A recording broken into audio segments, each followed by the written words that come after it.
প্রিয় দর্শক, আমাদের মাননীয় পরিবেশ উপদেষ্টা সম্প্রতি একটা বক্তব্য দিয়েছেন। সেটি হচ্ছে ঢাকা শহরে আর অতিরিক্ত লোক অন্য জেলা থেকে প্রবেশ করতে পারবে না। এই ধরনের একটা সিদ্ধান্ত তারা গ্রহণ করবেন, তিনি চিন্তা ভাবনা করছেন।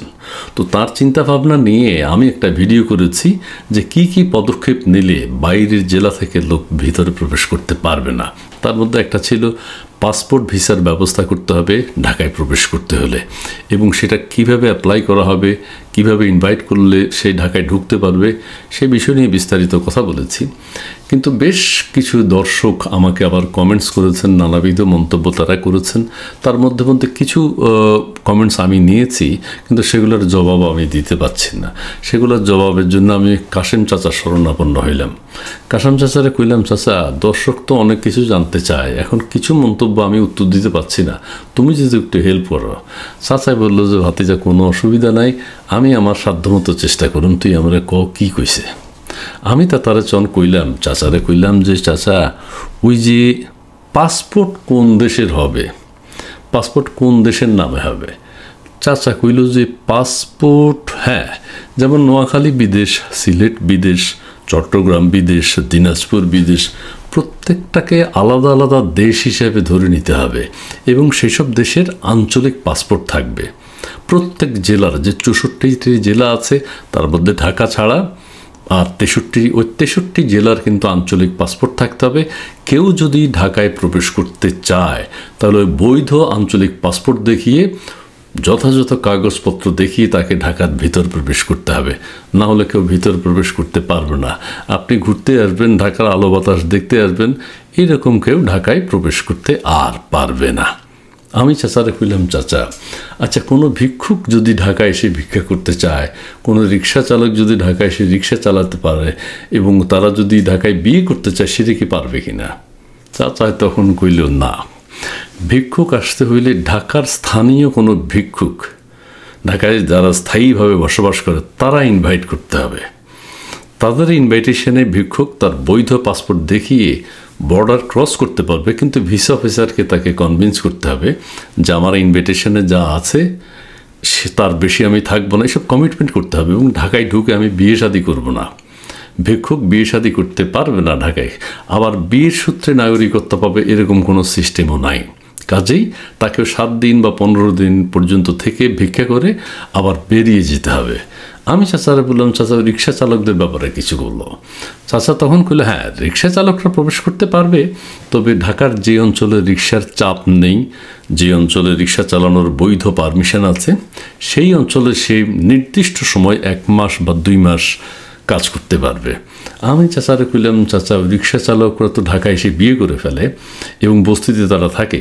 কোনো রিক্সা চালক যদি ধরো দিনাজপুর, বরিশাল অথবা অন্য কোনো জেলা থেকে আসে, তারা কি ঢাকায় বিয়ে করতে পারবে? চাচাই বলল যে, না, আন্তর্জাতিক নিয়ম অনুযায়ী, অর্থাৎ ঢাকাস্থ যে নিয়ম কানুন রয়েছে, সেই নিয়মের মধ্যে ঢাকায় এসে সে 3-4 মাসের মধ্যে বিয়ে করতে পারবে না। বিয়ে সূত্রে যদি কোনো কারণে যদি সে বিয়ে করে ফেলে, আইন শৃঙ্খলা বাহিনী তাকে নজরদারিতে রাখবে, তাকে গ্রেফতার করবে। আর বিয়ে করার কারণে আইন শৃঙ্খলা বাহিনীর অলক্ষ্যে যদি তার সন্তানও হয়ে যায়, তাহলে কিন্তু তারা ঢাকার নাগরিকত্ব পাবে না, তাদেরকে ঢাকা ছেড়ে চলে যেতে হবে। আমি বললাম, চাচা, তাহলে ঠিক আছে। চাচা বলল যে, আর কি আছে বল। চাচার আমি কখন কইলাম, একটু দেখে নি চাচা, ওই ভিসা নেবে কার থেকে? চাচা, ওই কেউ বললো যে আবার সমন্বয়কদের কাছ থেকে যদি ভিসা নেওয়া যায়। চাচা বলল যে, না, সমন্বয়করা এই মুহূর্তে আর ভিসা দেবে না, কারণ জুলাই আগস্টে তারা যে বিপ্লব ঘটাইছে, বাইরের জেলা থেকে ঢাকার ভিতরে লোক ভর্তি হয়ে গেছে, ভরে গেছে, সেটা কিন্তু তারা আর চাইবে না। তারা কোনোভাবেই ঢাকার ভিসা দেবে না। কাজে এই বিষয়টা সমন্বয়কদের হাতে না ছাড়াই ভালো। চাচা কইল যে, এটা ওই ভিসা অফিসার যারা থাকবে তাদের উপরই বর্তায়, তারা যাদেরকে অনুমোদন দেবে, যথাযথ কাগজপত্র দেখে, প্রপার কাগজপত্র দেখে তারা ভিসা দেবে, কয়দিন তিনি ঢাকায় থাকতে পারবেন। আর কি প্রশ্ন করেছে বল। আমি চাচারা তখন কইলাম, চাচা, দেখালই, চাচা, ওই যে কেউ প্রস্তাব দিছে যে আমাদের পরিবেশ উপদেষ্টা তিনি যদি সেন্ট মার্টিনে চলে যান। আমি বলেছিলাম সুন্দরবনে অফিস করার জন্য, বলছে যে তার অফিসটা যদি সেন্ট মার্টিন হয় তাহলে নাকি ভালো।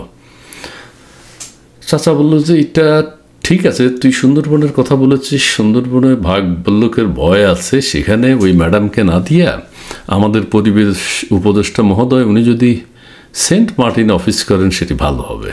ওনার অফিসে কর্মকর্তা কর্মচারী যারা আছেন প্রত্যেককে নিয়ে যদি তিনি আলাদা একটা দ্বীপে চলে যান সেন্ট মার্টিন, সেখানে তিনি দেশের জন্য ভালো কাজ করতে পারবেন। এটা ভালো প্রস্তাব, এটা দর্শক যেটা কমেন্টস করেছে সেটাই মেনে নেয়। আমি বললাম চাচা ঠিক আছে।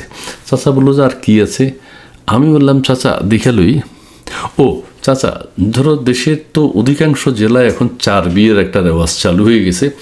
4 বিয়ে 4 বউ সহ এবং তার 30টা সন্তান সহ মোট 35 জন তারা যদি ঢাকায় প্রবেশ করতে চায় তাহলে কি প্রবেশ করতে পারবে? চাচা বলল যে এই ক্ষেত্রে এটা কিন্তু ঢাকায় প্রবেশ করার রিস্ক, কারণ তারা ওই ছেলে সন্তান বউ স্বামী সহ 35 জন হয়ে যায়। এইটার পারমিশন একমাত্র ঢাকার ইমিগ্রেন্টরা দিতে পারবে না। এটা হচ্ছে ঢাকায় যারা একদম স্থায়ীভাবে বসবাস করে, জন্মসূত্রে অতীত বংশধর যাদের ঢাকার, তারা একমাত্র ইনভাইট করতে পারবে। 4 বউ 30 সন্তান মোট 35 জন, এরকম আরও যারা আছে, এই বড় পরিবারগুলোকে একমাত্র ঢাকায় স্থায়ী বসবাসকারীরা ইনভাইট করতে পারবে। তবে সেখানে ভিসা অফিসার কিছু কিছু রেস্ট্রিকশন দেবে। ভিসা অফিসার চাইবে যে এটা যদি ঢাকার স্থানীয় কেউ ইনভাইট করে থাকে সেটা ঠিক আছে কিনা, নোটারি পাবলিক করা আছে কিনা সেটি দেখবেন, এবং চেকপোস্টে তাদেরকে বসিয়ে রেখে, তারা তো একটা মিছিলের মতো, সো তাদেরকে কোথায় বসাবে? রাস্তায় দাঁড় করাবে, দাঁড় করিয়ে তারা ওই কিছু রেস্ট্রিকশন ভিসা অফিসার দেবে। সেটা হচ্ছে এইরকম যে ঢাকায় যদি তারা প্রবেশ করতেও পারে, কাগজপত্র যদি ঠিক থাকে, প্রবেশ করলো, কিন্তু যেই বাসায় তারা উঠবে 35 জন একসাথে বেরোতে পারবে না। 2 জন 2 জন করে তারা বেরোতে পারবে। 2 জন বেরোয় কাজ শেষ করবে, তারপর আবার 2 জন ঘরে চলে যাবে, আবার 2 জন বেরোবে, 2 জন বেরোয় কাজ শেষ করবে, আবার ঘরে চলে যাবে, 2 জন আবার বেরোতে পারবে। 35 জন একসাথে বেরোলে মিছিলের মতো লাগবে, কাজেই এটা করতে দেওয়া যাবে না। সরকার আতঙ্কিত হয়ে যাবে, যে কোনো রাস্তার মোড়ে দাঁড়িয়ে, শাহবাগে দাঁড়িয়ে তারা একটা আন্দোলন করে ফেলতে পারে। সো তারা প্রত্যেকে ওই কঠোর আইনটা মেনে চলতে হবে, আর নির্দিষ্ট সময় পরিমাণ থাকতে পারবে, এবং সময় শেষ হওয়ার আগের দিন তারা ঢাকা ত্যাগ করতে হবে। আমি বললাম চাচা ঠিক আছে। আচ্ছা চাচা, এরপরে আরও কিছু কিছু প্রশ্ন এসছে চাচা, সেটা আমি কি করব? ধরো ঢাকা শহরে যে কিছু অবৈধ লোক আছে, এখন এদের কোনো কাজ নাই, এরা ঢাকা দেখতে আসছে, ওই মেনহোলের বা ওয়াসার কোনো কাজ হইলে ওখানে 300-400 লোক একসাথে হয়ে যায়, ওদের কি হবে? চাচা কইল যে ভাতে সেই দিন শেষ। ওই মেনহোলের ঢাকনা পরিষ্কার করতেছে, আপনি 500 লোক একসাথে হয়ে যাবেন। কোথাও ড্রেন পরিষ্কার করতেছে, 600 লোক 1000 হয়ে যাবে। 1000 লোক দেখবে দাঁড়িয়ে, ময়লা পরিষ্কার দেখবে, এটা আর হবে না। ভবঘুরে যারা আছে তারাও আর ঢাকায় থাকতে পারবে না, তাদের প্রত্যেককে ঢাকা শহর থেকে বের করে দেওয়া হবে তাদের নিজ নিজ জেলায়, এবং সেই পাসপোর্ট নিয়ে তারা সেখানে অবস্থান করবে। কোনো কারণে, অর্থাৎ বিনা কারণে, বিনা কাজে, জরুরি প্রয়োজন ছাড়া ঢাকা শহরে আর কেউ প্রবেশ করতে পারবে না। চাচার আমি কইলাম চাচা আচ্ছা, ঢাকা কি ইমিগ্রেন্ট কান্ট্রি, যেমন America immigrant country, Italy immigrant country, Dhaka কি ইমিগ্রেন্ট জেলা হবে? চাচা বললো যে না, ইমিগ্রেন্ট জেলা হওয়ার কোনো সুযোগ নেই, কারণ তাহলে আসলে ঢাকার উপর চাপ বাড়বে। সো ঢাকার অরিজিনাল যারা তারা তো ঠিকই আছে, আর একদম বৈধ কাগজপত্র দেখিয়ে উচ্চ পদে যারা কর্মরত আছেন তারা ঢাকায় থাকতে পারবেন। চাচারা কইলাম চাচা, এই যে বুয়ারা আছে না, কাজ করে, বা ওই যে ঠেলাগাড়ি রিক্সা চালায় এবং স্বল্প আয়ের যারা আছে, এরা কি আর ঢাকা থাকতে পারবে? বিভিন্ন বাসা বাড়িতে তারা সহযোগিতা করে। চাচা বলল যে না, এরা আর থাকা যাবে না, থাকতে পারবে না। কড়াইল বস্তি, ওই বিএনপি বস্তি, ওই কী বস্তি আছে না, এইসব বস্তিতে আর কেউ থাকতে পারবে না। ঢাকা শহরে যারা থাকবে, বিদেশের মতো, আমেরিকা কানাডার মতো প্রত্যেকের নিজের কাজ, ওই হাজব্যান্ড ওয়াইফ ছেলে মেয়ে তারা নিজেরা করতে হবে, নিজের কাজ নিজে করবে, এতে লজ্জার কিছু নেই। কাজেই ওই অন্য কেউ যারা তাদেরকে হেল্প করে, বাসায় কাজের বুয়া টুয়া হয়, তারা ঢাকায় থাকতে পারবে না। চাচারে বললাম চাচা, আমাদের রপ্তানির একটা উল্লেখযোগ্য সেক্টর হচ্ছে গার্মেন্টস, গার্মেন্টস কর্মীদের ব্যাপারে কী হবে? চাচা বলল যে হ্যাঁ, ওই গার্মেন্টস কর্মীর যে প্রতিষ্ঠান, গার্মেন্টস প্রতিষ্ঠানের পক্ষ থেকে তাদের বৈধ ওয়ার্ক পারমিট থাকতে হবে।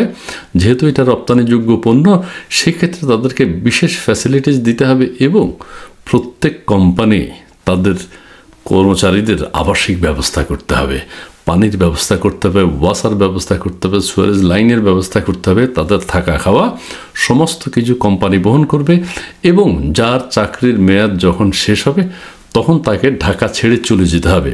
চাকরি সূত্রে, বৈবাহিক সূত্রে কোনোভাবেই ঢাকায় থাকার কোনো সুযোগ নাই। চাচার আমি তখন ধন্যবাদ দিলাম, চাচা তুমি আমরা বাঁচাইলা। আসলে ভিডিও একটা করে আমিও একটা ইয়েতে পড়ে গেলাম, অনেক দর্শক অনেক কিছু জানতে চাইলো, তুমি যাকে একটা কোনো রকম একটা তবুও একটা মতামত তুমি জানিয়েছো, চাচা তোমার অনেক ধন্যবাদ। চাচা তখন চলে গেল।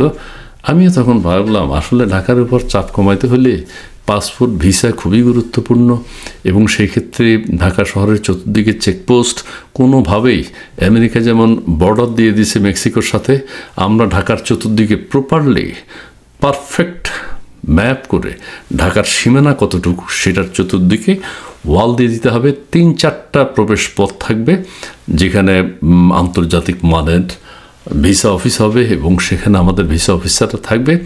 ভিসা অফিসারদেরকে কনভিন্স করে প্রপার কাগজপত্র দেখিয়ে নোটারি পাবলিক করা সিল ছাপ্পড়ওয়ালা কাগজপত্র থাকতে হবে। এবং ওই 4 বউর কথা যেটা বলেছেন চাচা, যে 4 বউ আসলে 4টা তার বউ কিনা সেটা নিকানামা ভিসা অফিসারকে অবশ্যই দেখাতে হবে এবং সন্তানগুলো আসলেই তার কিনা।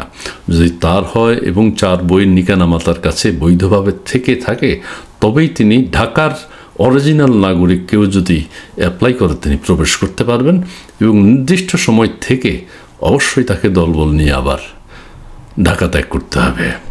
ঢাকা বাঁচান, ঢাকা শহরের পরিবেশ বাঁচান। ধন্যবাদ।